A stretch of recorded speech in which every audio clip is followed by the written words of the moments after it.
Well, Rana is a professor of the history and politics of modern China at the University of Oxford.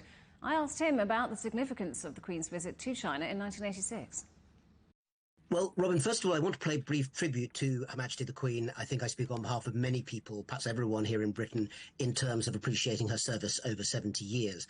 And that visit that she made to China in 1986 was pretty historic. It was the only time that the Queen actually visited China, but it did mark a very important moment in terms of a changing relationship between the two countries. 2 years previously, in 1984, the joint declaration, which was signed between the People's Republic of China and the United Kingdom, set the terms for the handover of Hong Kong back to Chinese sovereignty in 1997, which, of course, at that point was more than 10 years into the future. And therefore, by making this very high-profile royal visit in 1986, the Queen and, of course, the royal family more generally were signalling that this was a moment at which they noted that China was opening up to the wider world and that Britain would also show that it had a global aspect to its own foreign relations by sending Her Majesty to China for the very first time. And the Queen, of course, made many international visits, tours. Where does this one rank among them, do you think? I think the visit to China was very important because it did point up that moment when essentially the UK and China were beginning to get to know each other a bit better, particularly during the era of opening and reform, the post-Cultural Revolution years in China itself.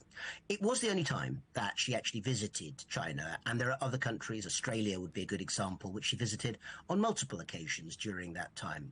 But I think that it does have historical significance for another reason, which is that China is perhaps a good example of the kind of country with which, in some ways, Britain had had a rather partial relationship. Of course, there was the British rule over Hong Kong, which did provide a connection. But beyond that, it was fair to say that China didn't loom very large in the perception of most British people in the 1980s. I remember I grew up in Britain in the 1980s, and I knew very little about China during that time. So even watching the TV news as a teenager, the TV pictures, the news coverage gave people like me a bit of a sense of this place that was still at that point very unfamiliar to a Western audience. And I think that that was helpful.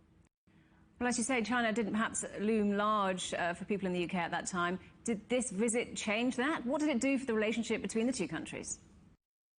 I think that this visit helped to open up a set of relationships which are still developing in some ways. For instance, one of the groups that the royal party visited there were British students who were actually studying in China at that time.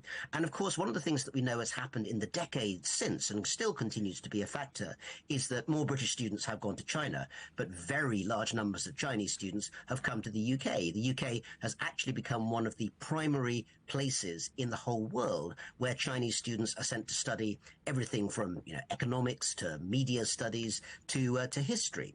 And I think that we could say that that 1986 visit, it wasn't the only thing that mattered, but you could call it a sort of gateway visit in terms of developing that set of relationships between perhaps particularly young Britons and young Chinese.